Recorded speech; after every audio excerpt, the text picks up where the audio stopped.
el incorruptible Daniel Marmolejo y el maestro Ricardo Sevilla, ambos periodistas independientes. Vamos a entrar a la mesa de diálogo en este viernes y hay que dejar la víbora chillando porque no es para menos el tema. Y si muchas personas nos exigen otras noticias es porque no entienden tal vez la magnitud de lo que está sobre la mesa. Inicio contigo, Daniel. Gracias por tu paciencia. Muy buenos días. Escucho tus primeras impresiones. Muchas gracias, querido Vicente, a Ricardo Sevilla también, un abrazo, y a tu gran audiencia, que pues siempre está muy preocupada por lo que pueda suceder en torno al caso de García Luna y desde luego de Felipe Calderón. Primeramente decirte, Vicente, que el repudio que tuvimos por Calderón desde el año 2006 se vino a consumar con algo que también la sociedad mexicana anticipó ante el fraude, lo que sucedería en nuestro país. Pero ni siquiera las mentes más fantasiosas llegaron a elucubrar todo lo que sucedió durante el sexenio de Felipe Calderón. Al paso del tiempo, quienes los defienden son cómplices o descerebrados, pero principalmente cómplices, y muchos de ellos forman parte de las estructuras enquistadas todavía a nivel institucional y también en los medios de comunicación. Y alguno que otro despistado que vivió en otra realidad muy diferente. Lo que expusimos en diciembre del año 2020 al presidente de la 19 al presidente de la República, esto que tú estás viendo que fue en diciembre del 2019, tiene que ver con una investigación que venía yo realizando ante la detención del distinguido general Tomás Ángeles, quien fue víctima de Calderón y que había anticipado sobre la relación de Genaro García Luna.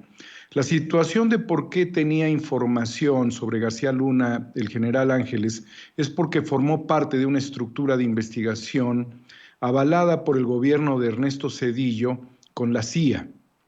Entonces tenían una oficina donde operaban investigaciones e incluso detenciones. Era un trabajo de colaboración y desarrollaban meticulosamente sobre todas las áreas de oportunidad del crimen organizado acciones pues inmediatas de capturas y obviamente de inteligencia. Esta situación le permitió al general, después de ser subsecretario, al ser elegido dentro de pues, los diferentes generales como el candidato y finalmente el subsecretario por el propio Calderón, a informarle en mayo del 2007, a 5 meses, querido Vicente, de que Calderón había robado la presidencia de la República. Desde ahora no me referiré a Felipe Calderón ni como espurio ni como expresidente, menos como expresidente. Me voy a referir a Calderón como delincuente.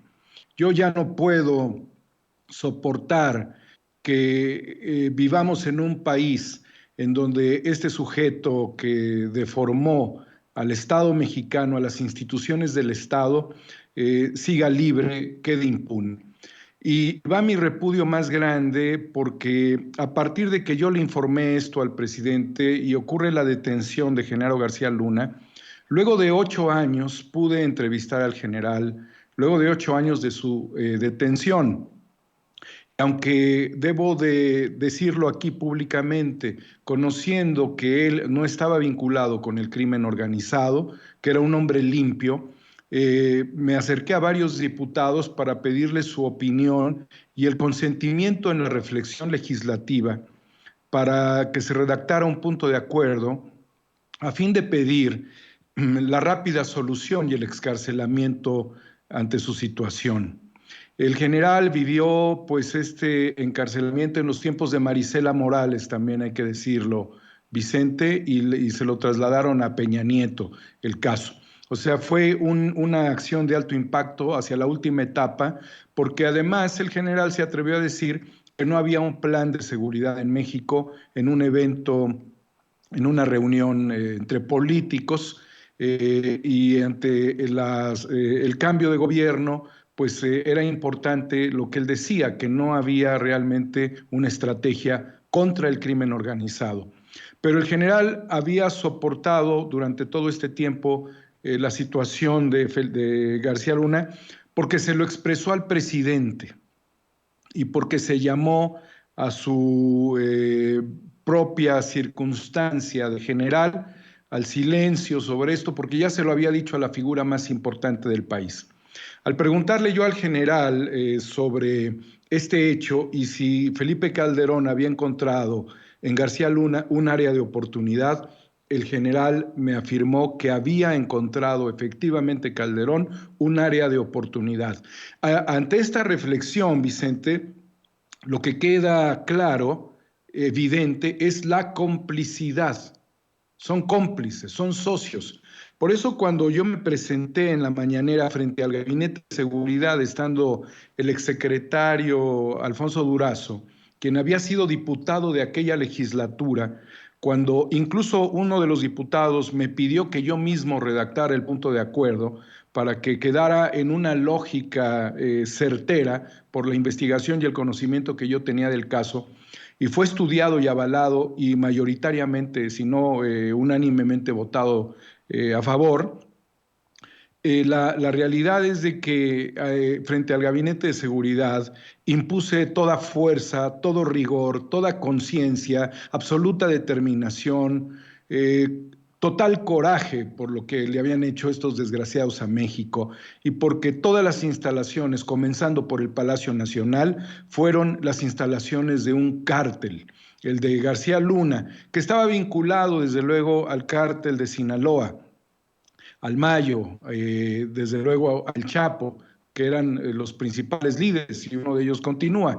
Pero todo esto, Vicente, también lo quiero mencionar por la participación de Jesús Lemus, nos pone literalmente en el centro de los ataques criminales de la estructura, no solamente de García Luna, sino de Felipe Calderón y quizás hasta de Marisela Morales, quizás hasta de Eduardo Medina Mora, de todos los que ocuparon esos cargos que están vinculados dentro de lo mismo, porque Marisela Morales llevaba el programa de testigos protegidos. Y qué casualidad que tenían a un testigo protegido llamado el Pitufo, que participó en más de 400 denuncias criminales, fabricadas muchas de ellas, desde luego, algunas quizás no, pero que fue llevado prácticamente a Estados Unidos, donde finalmente, y entre comillas pongo, se suicida.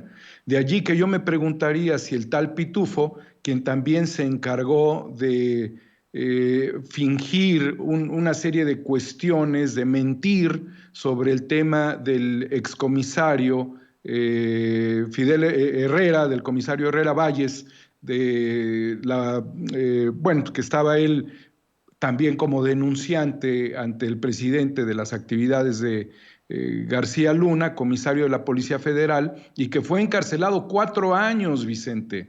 Entonces, Nada tienes más el para general hacerle. Ángeles y después tienes a Javier Herrera Valles.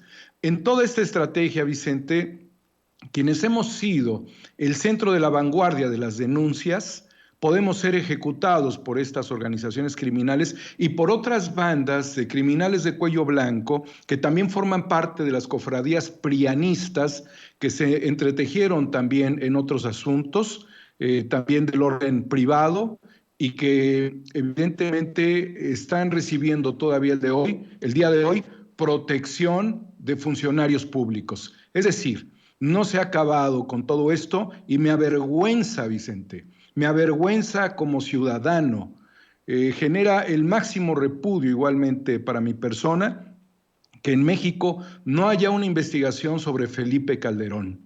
Es una vergüenza mayúscula que se sepa de las actividades criminales más en Estados Unidos que en México y que aunque haya habido denuncias por el Rápido y Furioso, por una petición del gobierno de México encausada por el canciller Marcelo Ebrard, tengamos todavía una falta de justicia en México. Concluyo con esto la reflexión.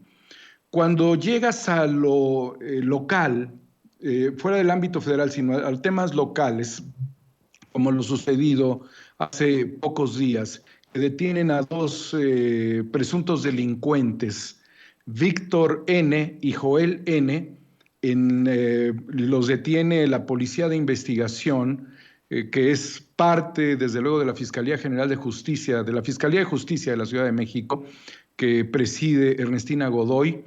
Son, fíjate nada más, los dos comandantes de la Policía de Investigación destituidos cuando están cumpliendo con su labor.